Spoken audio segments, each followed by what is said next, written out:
Olá, olá, você de casa, bem-vindos ao LTV Entrevista. E a entrevista de hoje a gente vai para um estado que teve 155 óbitos e 3.838 casos confirmados até o dia de hoje. Estou falando do Espírito Santo e eu convidei desde lá o doutor Pedro Souza. Ele é farmacêutico bioquímico e doutor em doenças infecciosas. Como é que está a situação aí, doutor Pedro? Agradecer ao Yuri Lupaldi, a 19 News e a LTV pelo convite de falar sobre assuntos tão importantes nesse tempo de crise, nesse tempo de pandemia do coronavírus. Doutor Pedro, quando o Vitória percebeu que a pandemia era grave e quais foram as primeiras medidas adotadas aí na cidade? Bom, na verdade a gente quase nunca fala de Vitória de forma isolada. A gente quase sempre leva em consideração aqui a Grande Vitória, que tem as cidades adjacentes. Então, na verdade, Vitória foi uma das primeiras cidades que decretou o estado de emergência. Nós tivemos o primeiro caso suspeito no final de fevereiro, mas ele foi descartado.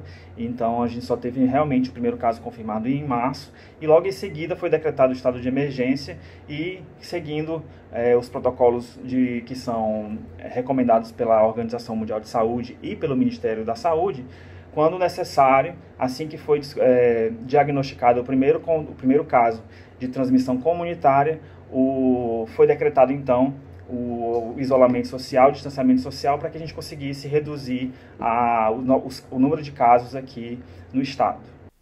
Doutor Pedro, recentemente você foi às redes sociais e questionou aí alguns cientistas que não chegavam em um denominador comum em relação ao grande número de casos do coronavírus e quando seria esse pico, né? A grande curva, como a gente popularmente fala. Como a gente, telespectador, cidadão normal, pode confiar nessas informações e onde a gente pode ter esses dados reais? Esse, na verdade, é um assunto muito importante que a gente precisa debater, que é a enxurrada de notícias falsas que a gente tem acesso. Inclusive, a Organização Mundial da Saúde ela já lançou uma nota falando que a gente vive uma infodemia, ou seja, como se fosse uma epidemia de informações falsas, de informações que vêm de todos os lugares, informações desencontradas, e que isso deixa realmente a população extremamente confusa. E essa prática de fazer e de compartilhar notícia falsa não é, na verdade, uma coisa nova. Há algum tempo atrás, a gente teve que se preocupar também com outro tipo de abordagem que é muito perigosa, tanto quanto ou até um pouco mais do que está acontecendo atualmente em relação ao coronavírus, que são os grupos anti-vacina. Esses grupos eles também fazem parte de um processo de disseminar notícias falsas em relação à vacina, e isso foi considerado pela Organização Mundial da Saúde como um problema de saúde pública mundial. E a gente está vendo agora uma coisa muito parecida, em que as pessoas estão se aproveitando da pandemia para fazer a disseminação de notícias falsas, tendenciosas. E aí, gente, a gente teve dois pontos, no meu ponto de vista, a gente tem dois pontos em relação a essas notícias falsas. No primeiro momento, quando foi descoberto esse vírus, essa nova síndrome respiratória causada por esse vírus, o primeiro grupo de pessoas que começou a se aproveitar dessa doença foram os charlatões, né? Porque a gente começou a ver pessoas tentando vender produtos naturais ou produtos inovadores, produtos vindos de a gente não sabe muito bem de onde, com a promessa de curar ou de proteger os indivíduos contra essas infecções. A gente teve esse momento e agora a gente está vivendo um outro momento em que é muito mais grave, ou tão grave quanto, em que nós temos uma disseminação desenfreada de notícias falsas tendenciosas, que elas acontecem principalmente por grupos de WhatsApp ou por outras redes sociais, em que acaba que gera um desserviço muito grande para a sociedade. E aí a gente tem que pensar que as pessoas elas agem de forma emocional. E muitas vezes aquelas pessoas que fazem parte do processo de disseminação de notícias falsas, elas não o fazem por serem ruins, por quererem ruim para a sociedade. Na verdade, muitas das vezes são pessoas desinformadas que agem no calor da emoção. Então elas recebem essa notícia falsa e acabam disseminando porque acham que são verdadeiras. Esse é um grupo de pessoas. A gente também tem um outro grupo de pessoas que fazem parte realmente de grupos que têm como objetivo principal desencadear, disseminar o caos e o ódio, né? A gente vê isso muito, a gente tem visto isso há algum tempo, E então a gente está passando por um problema muito grave em que é muito difícil controlar isso. É por isso que a gente tem uma necessidade muito grande de encontrar qual que é o início, de onde que vem, de onde que se inicia a disseminação dessas notícias falsas. E aí a gente tem que esses grupos de WhatsApp, como eu falei, e outras redes sociais, como sendo os principais locais de disseminação de notícias falsas. Um outro ponto muito importante que a gente tem que comentar nessa situação é que as nossas lideranças políticas, elas precisam estar em consonância, ou seja, elas precisam conversar e estarem unidas na disseminação de notícias verdadeiras para a população. Então, quando a gente tem diversos atores políticos entrando em conflito em relação ao que deve ser divulgado para a população, e na verdade o que é divulgado para a população, isso gera uma confusão muito grande nas pessoas. E aí a gente acaba tendendo que as pessoas acreditem mais nas notícias que são tendenciosas. Como eu falei anteriormente, as pessoas elas agem pela emoção. Então, uma grande parte da população, quando recebe um vídeo ou um áudio extremamente exaltado, falando de um problema crônico de saúde pública, pegando em feridas, né, que a gente fala, que já são bem a população brasileira já é bem magoada em relação à saúde pública, mas quando vem esses vídeos que são altamente tendenciosos, agressivos, que tentam fazer inflar a população, algumas pessoas acabam acreditando nisso, porque as pessoas elas agem por emoção. Então o que a gente precisa ter lideranças políticas que façam o trabalho de acalmar a população, de lançar notícias verdadeiras, e isso pode ser feito muito facilmente. Na verdade, o confrontamento de notícias falsas, ele pode ser feito muito facilmente pela própria população. Nós temos diversos órgãos oficiais, né, que têm canais abertos com a população para fazer o confrontamento desse tipo de notícia. A Organização Mundial da Saúde, ela tem diariamente ela lança boletins falando o que está acontecendo no mundo. O próprio Ministério da Saúde aqui do Brasil, eles têm também boletins epidemiológicos diários de dizer como que está acontecendo, como que está a situação do coronavírus no Brasil. Não só isso, o Ministério da Saúde possui um WhatsApp em que você pode mandar conteúdo para eles e perguntá-lo se aquilo é verdadeiro ou não. Então é muito simples, se você receber um vídeo tendencioso ou um áudio em que fala de algum problema que esteja acontecendo na sua cidade, na sua região, você pode encaminhar para esse WhatsApp do Ministério da Saúde e perguntar se aquela informação é verdadeira ou falsa. Então são sempre canais oficiais que fazem esse trabalho realmente de lançar informações verdadeiras para a população. O Senado Federado também agora tem um WhatsApp para fazer o confrontamento dessas notícias falsas. Então a gente tem diversos canais oficiais em que a população ela pode, de fato, se interessar em saber se aquela situação, aquela mensagem que ela recebeu é verdadeira ou falsa. Um ponto que eu gosto de frisar bastante em relação a notícias falsas, principalmente essas recebidas pelas redes sociais e pelo WhatsApp, é que você sempre deve duvidar ou sempre deve ficar alerta quando você recebe vídeos altamente tendenciosos, altamente agressivos, que tenham um caráter realmente de espalhar o caos. Na verdade, claro que a gente sabe que toda denúncia ela deve ser apurada, obviamente. Geralmente as denúncias elas têm um trâmite a ser seguido para ser investigado. E claro que a gente precisa estar atento quanto aos casos de corrupção. Isso a gente nunca deve deixar de estar atentos. A gente precisa realmente cobrar dos políticos e de quem está lá no poder que eles ajam de acordo com as normas, com as leis e não para evitar corrupção. Mas quando a gente recebe vídeos que tem esse caráter mais explosivo, mais escandaloso, digamos assim que esses vídeos eles devem ser sempre vistos com olhos de ressalva. Tá? Então, se você recebe esse tipo de vídeo, esse tipo de compartilhamento, procure especialistas, né? Geralmente, ou na sua família tem algum médico, algum enfermeiro, algum profissional de saúde, mande essas mensagens para o Ministério da Saúde, porque eles conseguem te falar de forma real se aquilo é verdade ou não. Então, a gente sempre deve duvidar desse tipo de material que é extremamente tendencioso, agressivo, que a gente recebe nas nossas redes sociais. Doutor Pedro, a discussão de coronavírus no Brasil é um tanto quanto polêmica, né? Trocas de ministros, os governos estaduais, as prefeituras divergem das opiniões do presidente da República. Como o senhor vê esse crescimento exponencial no nosso Brasil em relação ao vírus? Em relação ao crescimento de casos no Brasil, a gente tem que analisar sobre diversos prismas. Na verdade, o que a gente sabe de mais coerente, de mais sólido, é que nós temos um problema crônico de subnotificação de casos de todas as doenças aqui no Brasil. A gente sabe que a forma de notificar às vezes é falha e a gente realmente tem uma subnotificação que ela ocorre há muito tempo. Então, essa curva de crescimento que a gente está vendo, ela pode ser até pior do que a gente imagina.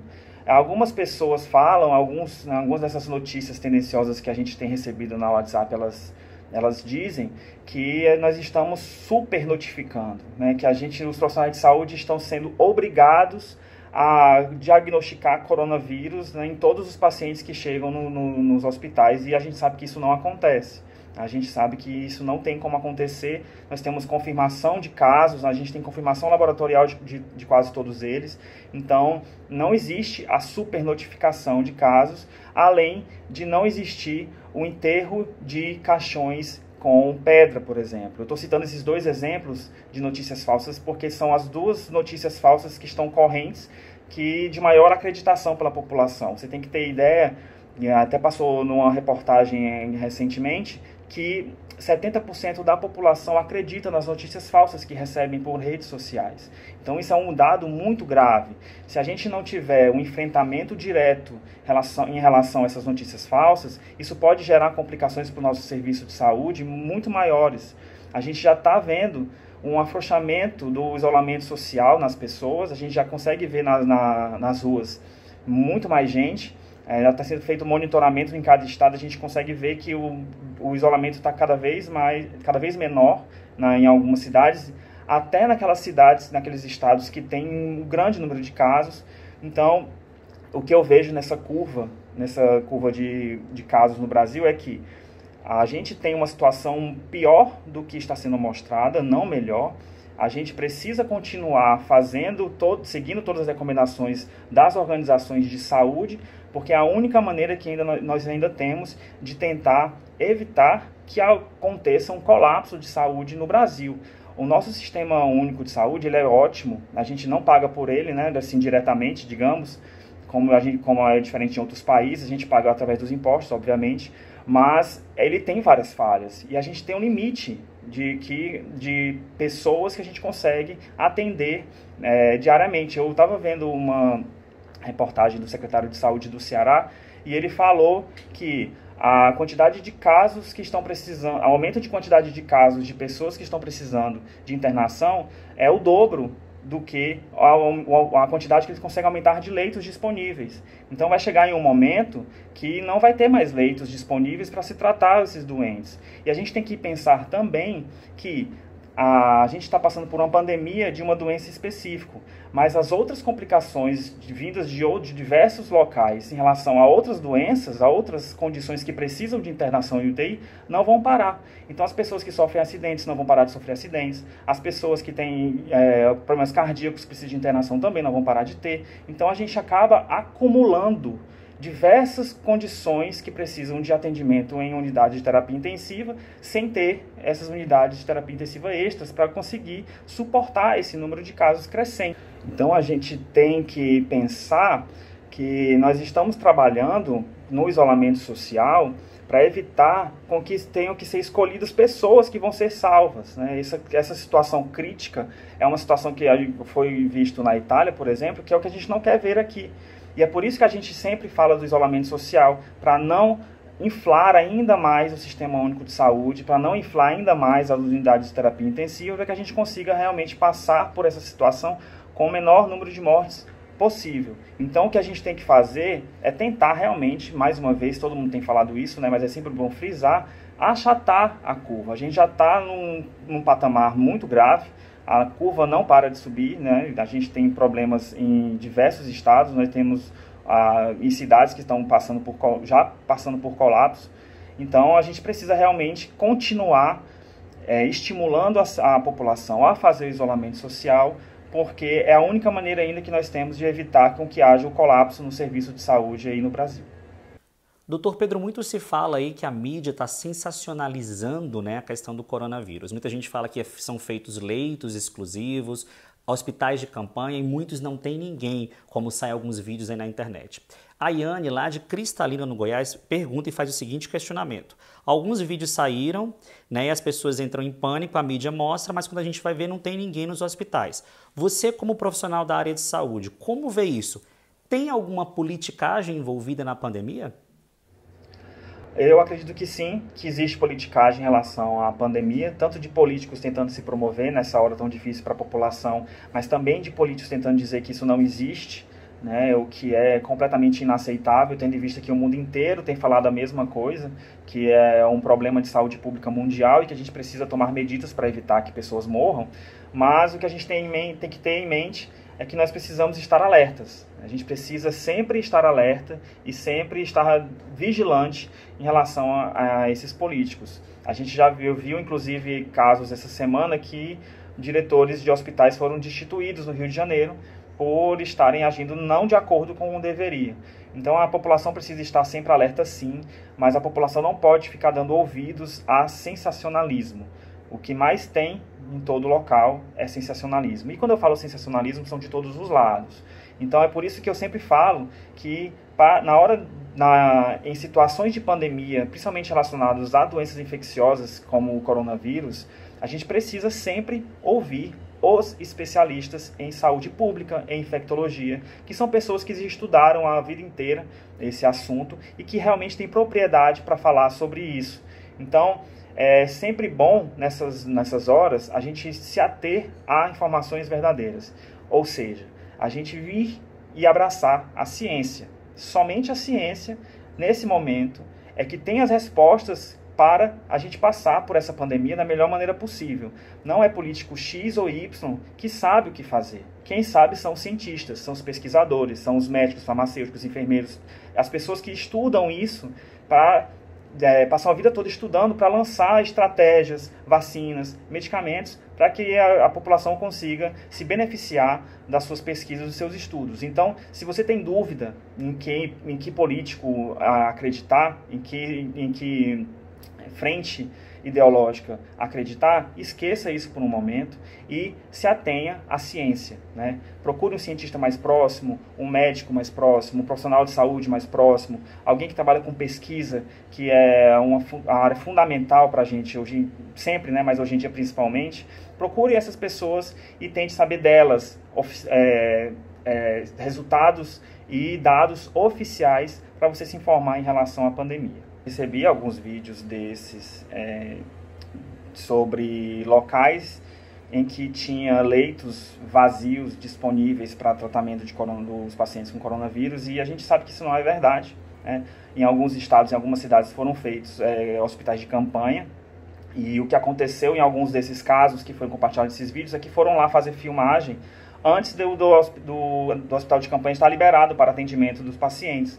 A gente tem que imaginar que não é somente a estrutura física que precisa estar pronta para que sejam atendidos os pacientes com coronavírus. A gente precisa também de todo o aparato de instrumentação, além dos profissionais de saúde. Então, até você conseguir mobilizar profissionais de saúde que são capacitados, treiná-los em relação a isso, em relação ao manejo do paciente, leva um tempo. Então, até você conseguir realmente construir um hospital de campanha e fazer com que ele fique efetivamente pronto para atender os indivíduos graves, leva um tempo. E eu vi alguns vídeos que estavam falando justamente isso, né, indo lá nos locais, mostrando leitos vazios, dizendo que estavam jogando o dinheiro da população fora, mas a gente tem que pensar aqui, primeiro, leva um tempo para que esses centros eles fiquem realmente prontos para atender a população, e segundo, é muito melhor a gente ter leitos disponíveis para atender a população quando começar a encher o Sistema Único de Saúde,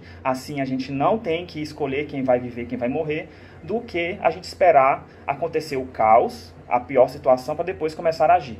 Então a gente precisa realmente, e isso é muito eficaz, isso é muito louvável, de que algumas cidades estejam se preparando para o pior, para fazer com que a sua estrutura física, a sua estrutura profissional também fique pronta para atender esses indivíduos que precisarem de atendimento, nos casos mais graves, nessas unidades de terapia intensiva. Eu fico muito preocupado em ver as pessoas reagindo ao número de mortes relacionado ao coronavírus, agindo de maneira impessoal, falando que tantas pessoas morrem de dengue, tantas pessoas morrem de outras condições, por que a gente tem que se preocupar agora com tanto de mortes que ocorrem por coronavírus? Vai morrer mesmo, né? Então, esse tipo de posicionamento é extremamente preocupante, mostra uma impessoalidade muito grande que a gente não deveria nunca ter em relação a outros indivíduos humanos. A gente tem que pensar sempre que toda vida humana importa, e quanto menos vida a gente perder, melhor. E é importante que a gente tenha em mente que a gente não gostaria que os indivíduos da nossa família falecessem. Então, a gente não pode desejar que os indivíduos de famílias de outras pessoas faleçam. Então, a gente sempre deve trabalhar de maneira a preparar o sistema de saúde, preparar tudo para atender toda a população, sem deixar ninguém de fora, para que a gente tenha mesmo menos mortes relacionadas ao coronavírus. Doutor Pedro, para quem não sabe, você decidiu fazer carreira em Vitória, no Espírito Santo, professor universitário, seguiu carreira aí no estado. Mas você não deixa de dar uma atenção ao Ceará, que é o seu estado de nascença, né, onde estão todos os seus familiares, que é o epicentro do Nordeste hoje em dia. A situação está crítica, quase todos os leitos praticamente lotados. Como você vê o estado do Ceará hoje, a administração em relação ao coronavírus, para a gente ir lá para o outro extremo do país? Quais são os erros e os acertos do Ceará? Bom, o aumento do número de casos no Ceará é assustador, mas não é surpreendente. A gente sabia que teria um pico de casos grande lá em Fortaleza por causa do aeroporto internacional, Pinto Martins, né?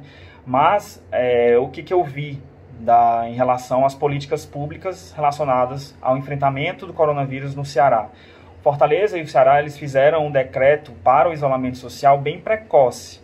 Isso foi muito bom. Alguns modelos matemáticos que eu estava estudando ontem falaram, lá do Ceará, eles falaram que se não tivesse sido feito o decreto para isolamento social na época que foi feita, talvez a gente teria o dobro ou triplo de casos no Ceará. E isso seria extremamente preocupante, porque com certeza em uma hora dessas nós já teríamos o colapso do sistema de saúde. Então, o isolamento foi feito na época que deveria ter sido feita, mas o que mais me chamou a atenção em relação às políticas relacionadas ao enfrentamento do coronavírus no Ceará, além de, claro, de ter feito um hospital de campanha para atender os pacientes graves, foi que, recentemente, foi sancionada uma lei contra a disseminação de notícias falsas, e isso eu achei de uma importância enorme. Então, agora as pessoas que se acharem no direito de compartilhar notícias falsas que comprometam a saúde pública estadual, elas podem ser multadas. Então, isso é um avanço muito grande no enfrentamento à disseminação de notícias falsas, que a gente deve sempre estar atento, né?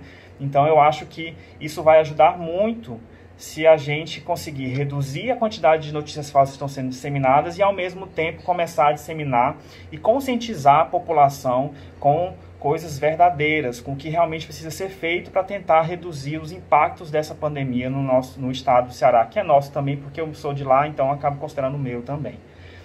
Então eu acho que isso foi um avanço muito grande para o Ceará, mas a gente sabe que precisam ser feitas outras estratégias, porque Fortaleza continua tendo muitos casos, e o que a gente tem visto em alguns noticiários é que as pessoas estão afrouxando o isolamento social antes do indicado pelas autoridades sanitárias, antes do indicado pelos especialistas. Isso é muito preocupante. A gente vai começar a ver os impactos disso daqui a 10, 15 dias. Então, pode ser que daqui a pouco a gente tenha muito mais casos e que a gente não consiga realmente frear a pandemia como a gente deveria. Uma coisa que eu queria deixar aqui claro, que é muito importante que a gente fale, é que quanto mais o isolamento social fizer efeito, quanto mais ele achatar a curva, mais as pessoas que não têm caráter vão usar isso como desculpa para dizer que a pandemia não era tão grave assim. Isso, a gente já tem certeza que isso vai acontecer. Todos os especialistas, todos os profissionais de saúde e as pessoas que estão interessadas em combater essa doença estão trabalhando para reduzir a curva, para reduzir os impactos da pandemia, para achatar a curva. E caso a gente consiga realmente fazer isso, as pessoas que são oportunistas vão usar esses dados para dizer que a pandemia não era tão grave assim. Então, gente, vamos ter em mente que Todos nós estamos trabalhando para achatar essa curva e que, se a gente realmente conseguir passar dessa crise com o menor número de mortes possível, for por causa do esforço coletivo de todos os profissionais de saúde, de todos os especialistas, de todos os pesquisadores que estão lutando desde fevereiro, desde o início dos casos aqui no Brasil, para tentar reduzir o número de mortes. Tá? Então, eu queria deixar isso bem claro, porque a gente já sabe que esse ponto vai ser utilizado por pessoas que não têm muito caráter, que têm uma índole duvidosa e que gostam de disseminar caos e notícias falsas, e eu acho que é bom a população estar informada do que realmente é verdadeiro.